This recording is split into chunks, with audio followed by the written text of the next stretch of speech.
Yo, what's good YouTube? It's the Deli, back with another Destiny 2 build video. Today we're going to take a look at my Arc Hunter build for this new season.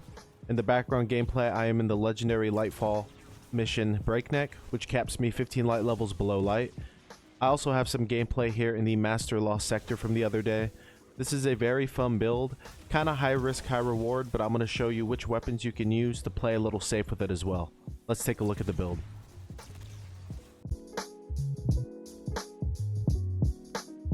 Alright, so taking a look at the build, we're going to be using the Assassin's COWL exotic helmet.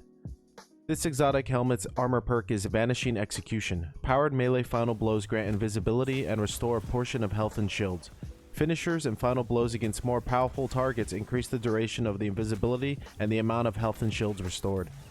This is a very popular exotic. It was popular when Arc 3.0 came out, so it's kind of made a comeback here with some of the Arc mods in this new season. A very strong exotic, and I'm going to show you how I like to use it. Alright, so taking a look at the super abilities, aspects, and fragments, we're going to be using Gathering Storm. Could use something like Arc Staff. This is more for ad clear though, so I like Gathering Storm. It's really good burst damage on a boss. For the abilities, we're going to be using Gambler's Dodge. This is important because when you dodge near an enemy, it recharges your melee ability. So the combo is going to go something like this. We're going to run up to an enemy. We're going to get a kill using our powered melee combination blow. And it's going to give us combination blow times 1. You can get up to 3 stacks of combination blow. So once you punch that enemy, get combination blow times 1. You dodge, which gives you your melee instantly back. And then when you punch again and get combination blow times 2, it's going to recharge your Gambler's Dodge. So you can see the synergy here. You're going to just be going back and forth. Punch, dodge, punch, dodge, punch, dodge. And that's just the gist of the combo. For the jump, we're going to be on triple jump. This is just preference here. And like I said, for the melee, we are going to be wanting to use combination blow. For the grenade of choice, we're using pulse grenade. You can use anything you want here. I just like pulse grenade. Alright, so taking a look at the aspects, our first aspect of choice is going to be flow state. Defeating a jolted target makes you amplified. This is going to be very important and pairs very nicely with our next aspect and some of our fragments and some of the artifact mods as well. Our next aspect is going to be lethal current. After dodging, your next melee attack has increased lunge range, jolts the target, and creates a damaging aftershock. Damaging any jolted target with melee attacks also blinds them. So you can see the synergy here. We're going to be getting tons of melee kills, and we're going to just be blinding targets, jolting them, and like I said, these are going to pair very well with some of our artifact mods and fragments. Alright, so jumping into the fragments, our first fragment is going to be Spark of Ions. Defeating a jolted target creates an ionic trace. So we're going to be jolting tons of enemies because of our aspect, Lethal Current. We're going to be getting a lot of melee kills, constantly jolting, so we're going to get a lot of ionic trace, which is going to grant us class ability energy. We don't really need this because we're going to be getting our class ability back instantly from our melee kills, but it's just nice to get, you know, a little bit of energy just in case, you know, you don't have your dodge cooldown or something. Alright, so our second fragment is going to be Spark of Resistance. While surrounded by combatants, you are more resistant to incoming damage. This is also a +10 to strength. So we're going to be in the trenches quite often. So being around enemies, we're going to get some damage resist, which is always good. Our third fragment of choice is going to be Spark of Shock. Your arc grenades jolt targets. This is just another way to get jolt on the targets. I like to throw my grenade on a boss and then pop super just to get that jolt down first, do a little more damage. And our last fragment is going to be Spark of Feedback. Taking melee damage briefly increases your outgoing melee damage. This is also a +10 to Resil. So, you know, it's kind of situational getting meleeed by an enemy, but when it does happen, your melee damage is going to go up by quite a bit. Alright, so let's take a look at some of the artifact perks that are really going to help with this build. First, we have Electric Armor. It's going to allow our amplification to last even longer. So we're going to be constantly amplified because we're going to be killing jolted targets non-stop. So this is really good to just keep that amplified up longer.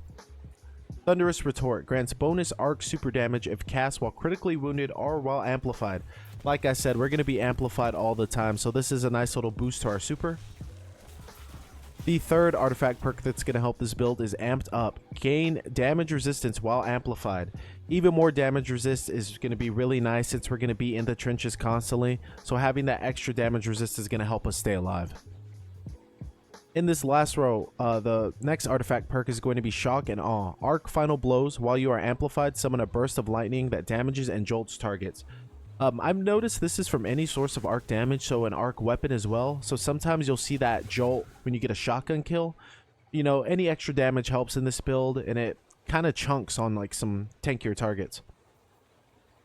And the last artifact perk is going to be Lightning Strikes Twice. After throwing an arc grenade, gain increased grenade recharge for a short time. Arc Final Blows extend the duration of this benefit. So this is just really nice to get some extra grenade recharge. We can throw that pulse grenade down, you know, a lot more often. Alright, so jumping into the weapons, I'm going to be using a Succession here in the primary slot, or the kinetic slot. I just like to run a sniper just in case, you know, there's an engagement where I can't get too close and get some melees off. It's always nice to have some ranged, it's nice to have a range option as well. And for the energy weapon of choice, I'm going to be using a Xeno Class 4. Mine has Grave Robber and 1-2 Punch, which synergize very well together. I get a melee kill, it's going to instantly reload this weapon. It's a very solid option. You could choose any 1-2 Punch shotgun in this build. I just really like the Xeno Class 4. For the heavy slot, we're going to be using a Tractor Cannon. This is going to apply a 30% debuff to any target I hit with this. So just debuffing a target for 30% really helps with that melee combo, and we're going to really be putting down a lot of enemies. Let's take a look at the armor mods now. On my Assassin's COWL, I have 2 hands-on. We're going to be getting tons of melee kills, so this is going to help us get that Gathering Storm super really fast. And then in the last slot here, we're using a heavy ammo finder. On my gauntlets, I have 1 impact induction. Causing damage with my melee is going to reduce my grenade cooldown. Like I said, we're going to get tons of melee kills with this, so we're going to get that pulse grenade really fast. We're going to be using 1 heavy-handed, so our power melee final blows are going to create orbs of power. We're going to be like a orb of power generator really for our team. We're going to be creating a ton of orbs of power, which really helps. And the last armor mod we're going to be using is Font of Focus. This is just going to give a plus 30 to our discipline stat when we have armor charge. And since we're going to be creating so many orbs of power getting melee kills, we're going to be able to have this up almost 100% of the time. So we're going to be sitting at 100 discipline. On our chest armor, this is all preference here. I just like to run Concussive Nabner. There's a lot of AoE damage in the game.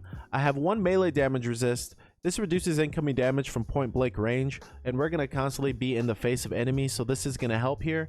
And then I also have a sniper damage resist. Just, you know, if we're getting shot by like a hobgoblin or something, this will just, you know, give us a little more extra resistance.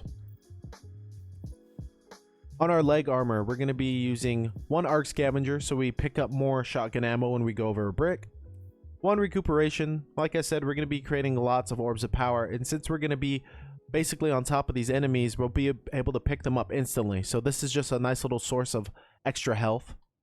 And then we're going to be running stacks on stacks. When we pick up an orb of power, it grants us an additional stack of armor charge.